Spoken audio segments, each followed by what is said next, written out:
So now we're going to talk about intervals, and an interval is simply the distance between two pitches.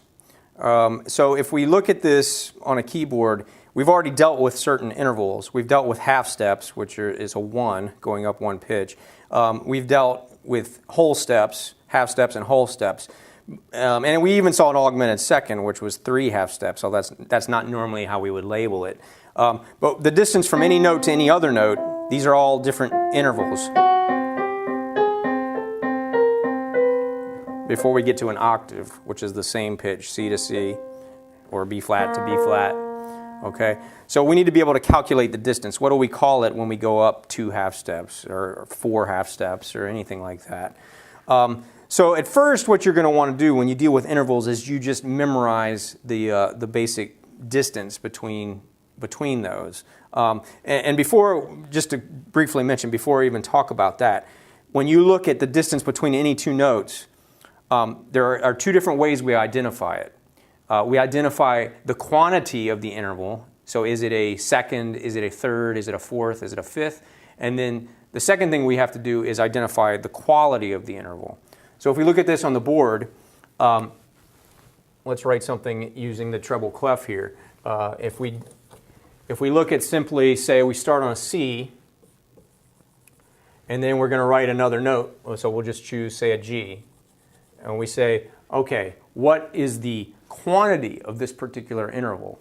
Well, the first thing you're going to want to do before you start counting half steps or worrying about the different types of qualities is just figure out the generic quantity. So we start with C. If this is a 1, we will always call the note we start on a 1, and we just count up the different notes that are possible until we arrive at this note. So if C is 1, the next possible note would be D, which would be a 2, that'd be a second, E would be a third, F would be a fourth, G is the 5th scale degree going up. So this distance between these 2 notes would be some sort of 5th. We know that this is a 5. Now, once we've figured that out, now we can figure out, well, what type of 5th is it? And there are different types of 5th. There are perfect 5ths, there are diminished 5ths, there are augmented 5ths. So that's where we start. And if we look at any of these, first you're going to want to do is just calculate based on memorizing the chart. And that's in your book, and you can find that in numerous sources and also in Theory in a Box. We'll talk about simply counting half steps to figure out, well, what interval am I dealing with? So we might know that a perfect 5th is 7 half steps if I count up. So let's go back to the keyboard. If I start on C and I count to G, I would go, this is 1 half step, 2, 3, 4, 5, 6, 7. So 7 half steps from C to G, and that would be a perfect 5th. Okay? And you can just memorize how far away each of these are. So say we're dealing with a third. Let's look at that. So go back to the board here. Let's say that I have C to E, and I want to calculate this distance. How far is it from C to E?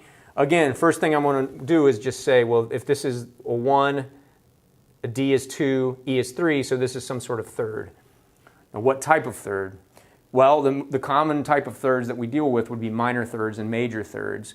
A minor third would be 3 half steps, and a major third would be 4 half steps. So going back to the keyboard now, if we start with C, and we're going to figure out this distance to E, I'd say, how many half steps is this? C, 1 half step, 2, 3, 4. It's 4 half steps from C to E. 4 half steps would be a major third. If it was 3 half steps, 1, 2, 3, it would put me on E flat, and I would have a minor third. Okay? So again, if you were to see something like this on the board here, C to E flat, you would calculate first, you'd say C, D, E, so it's some sort of third, and then you would count half steps and say, okay, it's a minor third. And we use, when we're writing these qualities, we use a lowercase m for minor, and if it was C to E, which would be a major third, we would use an uppercase m to give us the major third. Okay? So it can get tricky here when we're looking at something like, let's use a larger interval. Let's start on D, okay? And let's go to something like this, C sharp. and we want to figure out what that interval is. Again, what we want to do first is count, figure out what the quantity is. So D is a 1, E is a 2, F is a 3, G is a 4, A is a 5, B is a 6, and C, in this case C sharp, would be a 7. So this is some sort of seventh. Now what type of seventh? One thing you're going to have to memorize or learn quickly here with dealing with these intervals is that seconds, thirds, sixths, and sevenths are typically major or minor.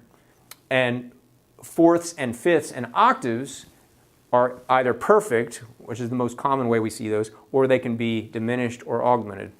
But with the sevenths, usually it's going to be a major or minor seventh in most cases. So we want to count how many half steps is it from D to C sharp. And if we do that, I don't need to do that on the keyboard, but you can do that, calculate all the possible notes to get from D all the way up to C sharp, and you'll see that there are 11 half steps in that interval, which creates a major seventh. Okay? If it was C natural, if it was D to C natural, then it would be 10 half steps, which would be a minor seventh. So you just have to count and figure that out as you're going. But the important thing here is that we figure out that quantity first, and then we worry about the quality.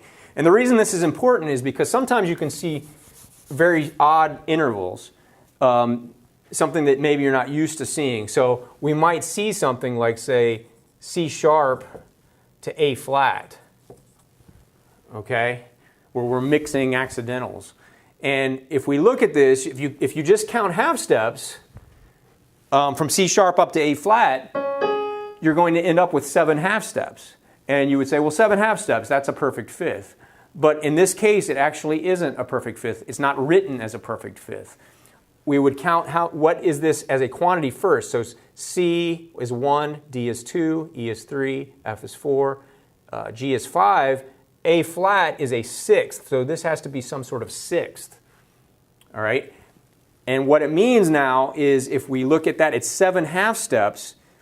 A minor sixth is 8 half steps. So for this, now this is smaller than a minor sixth, so this would actually be a diminished interval.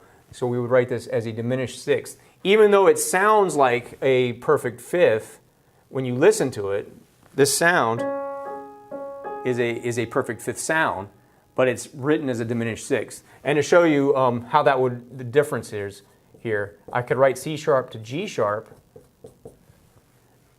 That would sound the same as this because G sharp and A flat are inharmonically the same note. They're the same black key on the piano.